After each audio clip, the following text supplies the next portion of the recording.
हाल ही में social media और news platforms पर एक विवाद तेजी से चर्चा का विषय बन गया। इसमें पत्रकार और सामाजिक मुद्दों पर मुखर रहने वाली नाजिया इलाही खान ने इंडिगो एयरलाइंस के स्टाफ पर कथित बदसलूकी का आरोप लगाया। नाजिया का दावा है कि फ्लाइट के दौरान उनके साथ ऐसा व्यवहार किया गया जिसे वो अपमानजनक और असंवेदनशील बता रही हैं। इस घटना के सामने आने के बाद मामला केवल एक एयरलाइंस शिकायत तक सीमित नहीं रहा, बल्कि इसने राजनीति, विचारधारा और सोशल मीडिया ध्रुवीकरण को भी अपने दायरे में खींच लिया है।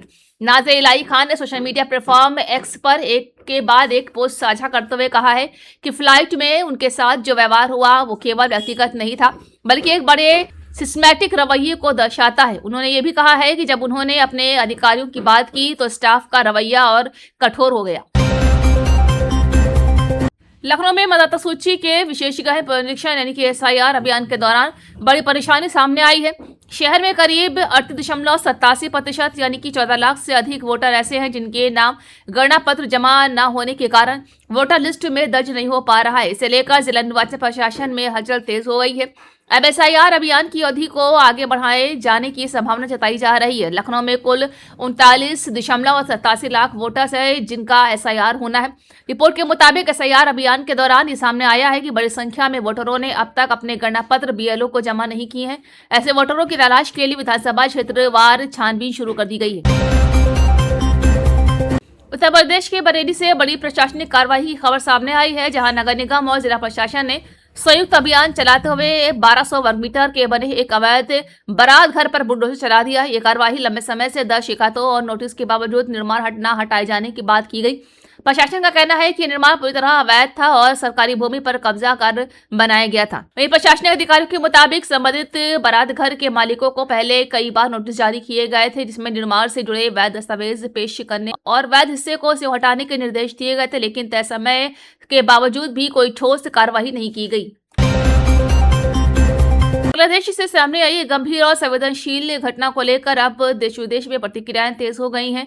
हाल ही में गैर मुस्लिम व्यक्ति की कथित लीचिंग की घटना सामने आने के बाद समाज में विभिन्न वर्गों में आक्रोश देखा जा रहा है।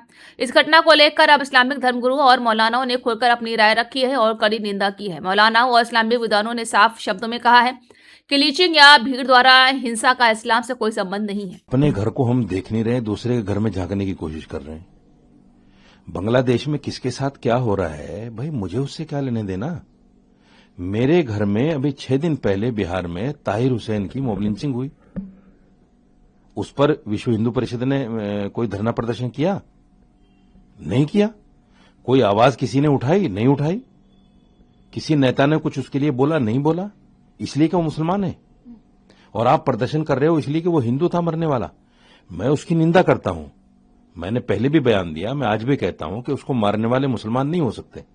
मैं इतना सख्त बोल रहा हूं, उसके मारने वाले मुसलमान ही नहीं हो सकते, क्योंकि इस्लाम इस तरह के किसी को मारना, इस तरह जलाना, उसकी लाश के साथ बर्बरियत करना, इस्लाम कतई इजाजत नहीं देता। इस्लाम तो ये कहता है कि अगर किसी नाहक आदमी को आपने कत्ल कर दिया तो ऐसा है जैसे पूरी इंसानियत को आपने मार दिया। और उस हत्या करने के बाद उसको नंगा करके पेड़ से लटकाया गया और जिस तरह से उस लाश की नुमाइश की गई, बहुत दुख की बात है।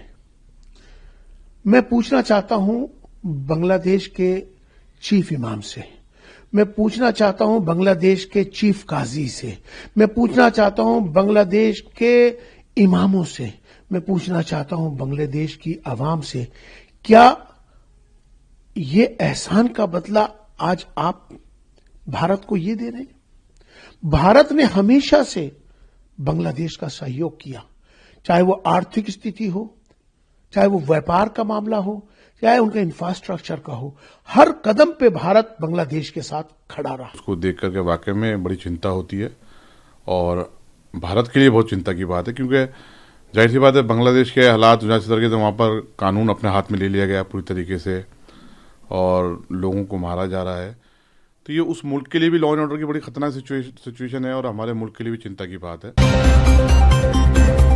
उत्तर प्रदेश विधानसभा में आज उस वक्त माहौल गर्मा गया जब प्रगतिशील समाजवादी पार्टी के अध्यक्ष और वरिष्ठ विधायक शिवपाल सिंह यादव ने सदन में ऊर्जा मंत्री ए.के. शर्मा से एक ऐसा सवाल पूछ दिया जिस पर सत्ता पक्ष और विपक्ष के बीच तीखी बहस शुरू हो गई। मामला प्रश्नकाल के दौरान उठा, लेकिन कुछ ही पलों में ये मुद्दा राजनीतिक टकराव में बदल गया। शिवपाल यादव ने मंत्री ए.के. शर्मा से प्रदेश में बिजली आपूर्ति, निजीकरण और आम जनता पर पड़ रहे आर्थिक बोझ को लेकर सवाल उठाया। नहीं, नाम लिखा तो कोई जरूरी नहीं सबका नाम बुला। मंत्री जी ने ना बिजली के बारे में बड़ी बड़ी बातें कही हैं। मैं बस एक सवाल करना चाहता हूं कि उन्होंने कहा है कि मुख्यालय पर 24 घंटे बिजली, तहसील स्तर पर 22 घंटे बिजली और ग्रामीण स्तर पर 20 घंटे बिजली। मैं मंत्री जी से पूछना चाहता हूं कि समय मौसम तो देख ही रहे हो, कोहरा पड़ रहा है, दिन में भी पड़ रहा है, रात में तो बहुत ही ज़बरदस्त कोहरा पड़ रहा है। आप ग्रामीण क्षेत्र में 10 घंटे बिजली, ग्रामीण क्षेत्र में 10 घंटे और रात को 10 घंटे बिजली, 10 घंटे रात 10 दिन और 10 रात बिजली देने की क्या घोषणा करेंगे? सुन लो बात पूरी। चलिए माननीय मंत्री जी, सुन लिया कह रहे मंत्री 10 घंटे देंगे, आप ज्यादा दे रहे हो तो बताइए। 10 घंटे दिन में क्यों? रबी की फसल में पानी लगाते में समय 10 घंटे आप पूछ रहे हो ना, 10 घंटे मांग रहे हो तो कितने घंटे दे रहे हैं बताएं। ग्रामीण क्षेत्र में ग्रामीण क्षेत्र में इसमें फसल में पानी लगाने की माननीय शिवपाल जी, जो मैं जो मैं समझा हूँ समझ लीजिए। आप ये कह रहे हैं ना कि ग्रामीण क्षेत्र में 10 घंटे बिजली देंगे, ये प्रश्न, यही प्रश्न है ना। मंत्री जी बताइए 10 घंटे दे रहे हैं कि ज्यादा दे रहे हैं?